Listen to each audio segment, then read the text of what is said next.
Sa dibdib mo. Hindi. Tinranslate siya sa Tagalog.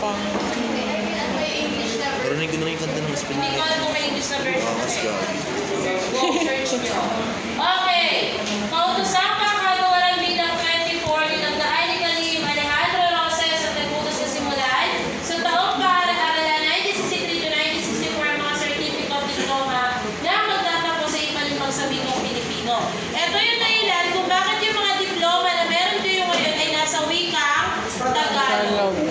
Hindi lang nasa wikang Tagalog, tapos nakatranslate siya sa ilalim. Napansin nyo, yung mga diploma nyo, nakatranslate siya sa ilalim in English. So, ayun yung dahilan, yung kautusan niya kung bakit lahat ng sertipiko na ilalabas ng gobyerno at ng mga paaralan ay nasa wikang Tagalog. Bakit kaya? Ha? Para mas maintindihan at para mas magamit yung wikang Pilipino. So, sinusugan niya ni Pangulong Marcos, kautusang tagapagpaganap bilang 96, sinabi niya, nilagdaan na ang lahat daw na edifisyo kung saan niya tanggapan ng pamahalaan ay pangalanan sa Pilipino. Kaya kung papansinin niyo, pupunta kayo ng Maynila, sunod-sunod yan, gagawa ng edukasyon, gagawa ng pangkalusugan, gagawa ng, ano ba meron pa dyan? Ingat yaman. Lahat ng kagawaran na yan ay nasa wikang Tagalog or Pilipino.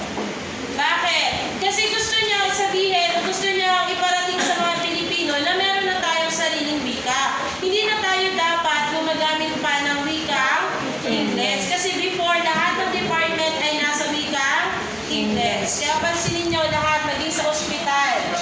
Ospital ng lungsod na. Dahil nasa batas po yun na lahat ng edifisyo at gusali na pagmamayari ng gobyerno ay nasa wikang Pilipino. Bakit yung iba hindi? Kautusan tagapagpaganap bilang 187. So again, nilagdaan ni Pangulong Marcos at nagutos na lahat ng kagawaran, kamalian at tanggapan at iba pang sakay ng pamahalaan ay gagamit or hanggat maaari ay sineselebrate yung linggo ng wika pambansa. So lahat po ng kagawaran ng gobyerno sa Pilipinas nagsiselebrate ng wikang pambansa, hindi lamang ang mga paaralan. Bakit kaya? Bakit kaya maging yung mga kagawaran ng gobyerno kailangan mag-celebrate ng buwan ng wika? Para hindi makalimutan. Dahil Pilipino din sila, dahil yun yung tradisyon. At para ipaalala sa bawat tao sa Pilipinas na pinaglaban natin yung sariling wika na meron tayo. Kaya kahit mga private institutions yan, kagawaran ng gobyerno, pinagdiriwang yung wika pambansa. Okay. Kautusan pang kagawaran bilang 25, ito naman ay nilagdaan ng kanino si Juan Manuel, na itinagpupilin sa mga guro ang mga bagong tuntunin sa ortografiyang Pilipino. O yung mga bagong tuntunin dito sa alfabeto Pilipino. So yung mga tuntunin na yan, malalaman niyo yan kapag pinag-usapan na natin yung 1987 alfabetong Pilipino. 1970. So paano nakarating niyo yung mga nakawakan yung mga abakada, paano nangyari na gano'n yung mga letters na meron tayo? Aba naman 1991-70. Mahal talaga yan. Okay, kautusan pang kagawaran bilang 203. Paggamit ng katagak, ito na, napalitan na from letter P, napalitan siya papunta sa letter F. So, Filipino sa pagtukoy sa wikang pambansa na Pilipinas. So, from letter P, nalipat na sa letter F. Sa Ligang Batas 1987, Article 14, Section 6, itinalagay ng Pilipino ang wikang pambansa ng Pilipinas. So, yung kautusan pang kagawaran, since kautusan pa lang yan, hindi pa siya masyadong kilala. Kaya nangyari, pagdating sa Saligang Batas ng 1987, binigyan nila ng diin na ang wikang Pilipino ay ang wikang pambansa ay wikang Filipino. So, letter F. Ma'am, anong batayan nila dun? Ha? Anong batayan nila yung parang? Anong batayan? Dahil dito. Kasi, sabi nila, una di ba Tagalog? So maraming naman makakapag Tagalog. Kasi iniisip na ibang mga probinsya ng mga ibang dialekto, bakit Tagalog?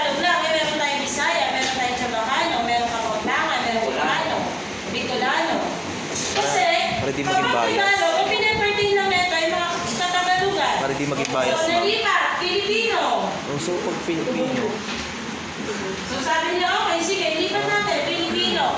Ang kaso, pag ito ang ginamit, Tao. pinag-pertain niya ay tao. tao. So kaya nalipat tayo sa letter F. Since nag-exist na si letter F doon sa ating alphabets, kasi nga hiniram siya. So sabi nila, sige, ito gamitin natin. Kaya ako nalipat siya sa letter F. Oh, last na! So fast. Tapos ang pagkagulang bilang 52. Paano tunay na implementasyon ng patakaran sa edukasyong bilingual? So dito gumagamit na ng dalawang language sa pagtuturo. Tagalog or Filipino and English.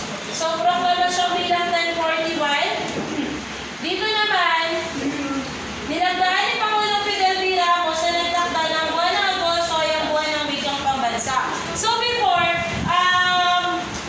linggo lang ng wika. So ito yung last week ng March to April.